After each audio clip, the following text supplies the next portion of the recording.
So we are in Bill's. I got the 5 stack of pancakes with fruit, around about 1,000 calories in terms of sugar. So I also got some warm cinnamon donuts with a dulce de leche sauce.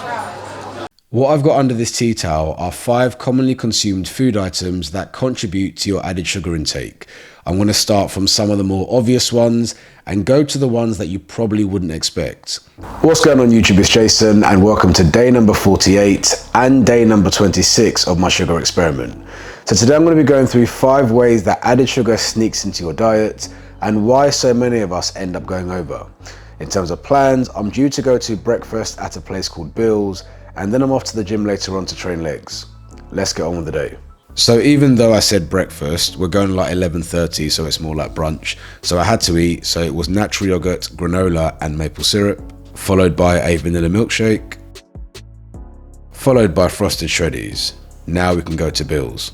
So we are in Bill's. I got the 5 stack of pancakes with fruit, around about 1,000 calories. In terms of sugar, they haven't got too much online. We'll have to do a deep dive once I get home. I'm guesstimating somewhere around 40 to 50 grams, but I'll confirm later on. Let's give these bad boys a try.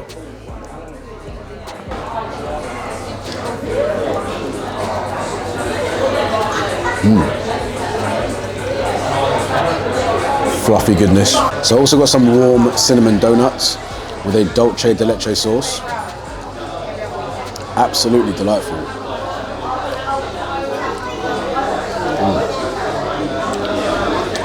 So good. Again, sugars, I'll check out online and let you guys know later. Came home and had some breaded chicken. It was shop bought, in the oven, not deep fried. And my pre-gym snack was fruit. So on my way to the gym now to train legs, because Bill's is a little bit further away from the gym, I wasn't able to time my sugar intake with the gym session to get that sugar pump. So about 45 minutes after the pancakes and donuts, I definitely crashed. I felt sluggish, but the fruit has got my energy levels back up again. So hopefully I'll plow through the session. So easy warm-up set.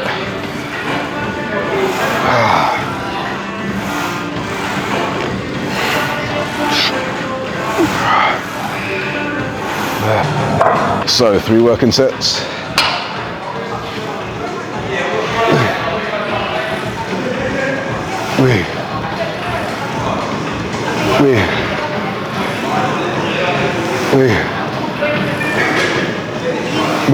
Hamstring curls.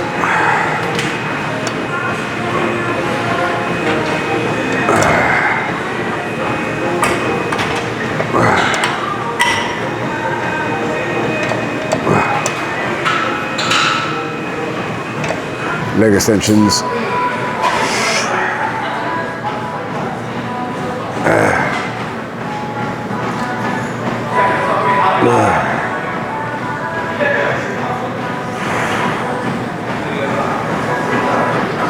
Hip thrusts.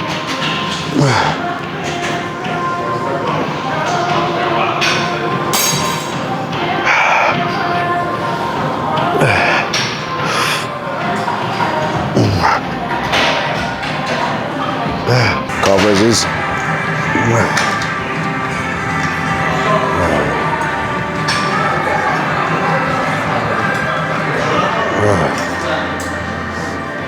And I finished the day with the usual jollof, chicken breast, spinach, kale and shiitake.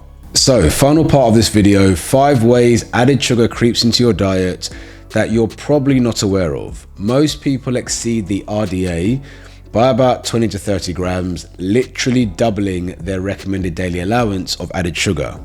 Now, a lot of people get quite shocked by those kind of figures and think, no, I don't. How do I do that? Well, I'm going to go through how. What I've got under this tea towel are 5 commonly consumed food items that contribute to your added sugar intake. I'm going to start from some of the more obvious ones and go to the ones that you probably wouldn't expect. So, number 1 is beans. Now, when I was growing up, beans were always sold to me as a superfood. And to be honest, they are. In its raw form, beans are, as we all know, good for your heart. The more you eat, the more you fart.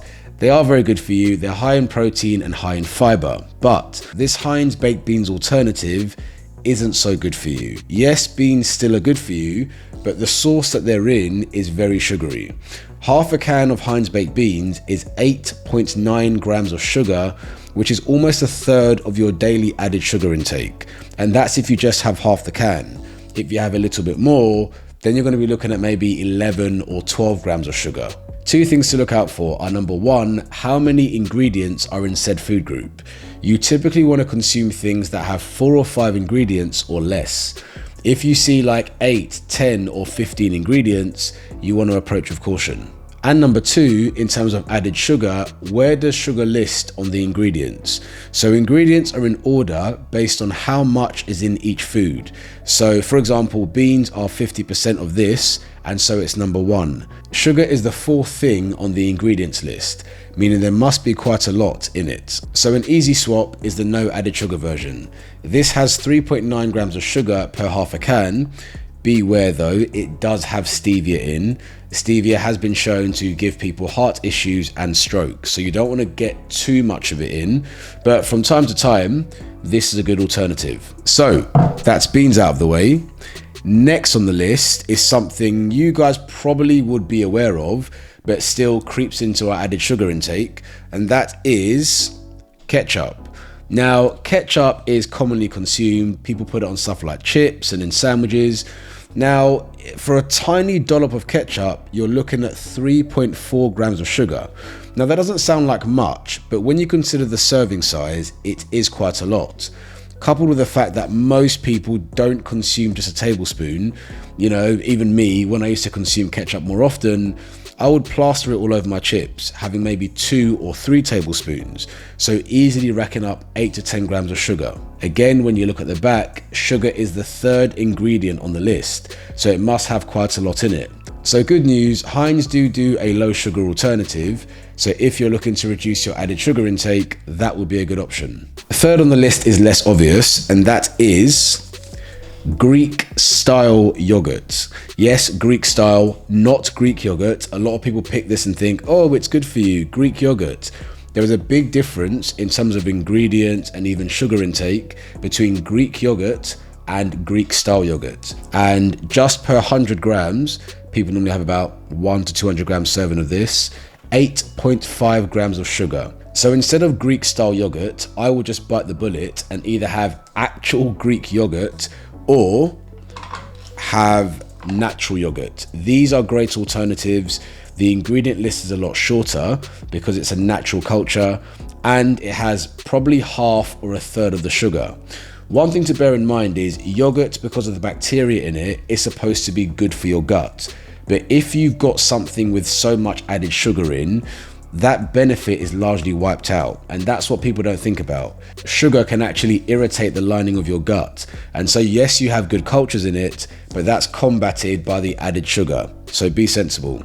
So number 3 is yogurt. Now, number 4 may surprise you because a lot of people have it for lunch when they're trying to be healthy, but we have tomato soup. Now, if you make soup from home, it can be a great alternative as either a meal or a snack. I personally consider it a drink, but I know a lot of people consider it a meal, and it is a healthy meal if you make it at home and know what's in it. But if you look at the shop bought stuff, you are looking at, per half a pot, 11 grams of added sugar, so a third of your sugar intake for the day coming in a soup form. So yeah, be careful, either pick one with lower sugars or make your own soup at home. So that's soup. The final one may surprise you, but bread. Now, not just any bread, but particularly white breads. Now, I always tell my clients, bread should only have 4 ingredients in: yeast, flour, water, and maybe salt. When you see a bread that has like 8, 10 or 12 ingredients, and definitely when you see emulsifiers, steer clear, because typically this bread will be heavily processed. Now, as I said from the initial ingredients, bread should literally have 0 sugar in, even naturally occurring sugars. So when you see 2 grams of sugar, you know that's been added in. So if we look at what's before us here, we have beans at nearly 9 grams of sugar per half a can. We have ketchup, which is quite normal to go on chips or something, on 3.4 grams of sugar. Soup at 11. Quick maths already, we are already at what, 23, 24 grams of sugar. Then you have a nice bit of yogurt with your fruit as your mid-morning snack, another 8.5 grams of sugar. We've already hit our added sugar intake, and that's based on conservative portions. Now add bread and whatever you've got in it, and you're easily looking at 35 to 40 grams. And that's not including the chocolate or sweets that you would add to your meal deal. So guys, genuinely, this is conservative. A lot of people do more than this, but you can see how easy it is to hit 40 grams of added sugar. Reminder, the recommended daily allowance of added sugar is 30 grams. Sugar is sugar to a degree. Like people say, if you consume 300 grams of added sugar versus natural sugars are either good for you. No, but added sugar has a much harsher effect on the body and your blood sugar levels. And so all of the diseases that we see, inflammation and things like that, added sugar does more damage in that respect, not on its own, but as part of a concoction, than natural sugars. Now, I've left a bonus food for the end. It wasn't in the initial 5, but people often don't consider this one, and that is shop bought pizza. We're looking at sugars at 10 grams of added sugar per half a pizza. So again, if you have one of these to yourself, which a lot of people do, straight away you're looking at 20 grams. So be careful guys, the added sugars can really add up and can begin to do damage to your health long term. Stay woke. So in terms of my numbers for the day and what I've consumed today, scores on the doors, my total calories are 2,915. In terms of my macro breakdown, protein is 149 grams, carbohydrates 422 grams, fiber 25 grams, sugar total 163 grams, of which added sugars 110 grams. It was those pancakes and donuts. Fat 71 grams and saturated fat 14 grams. So guys, that is everything. Hope you enjoyed this video. Don't forget to like it if you did. Subscribe to my channel to follow me on this journey, and I'll see you again tomorrow.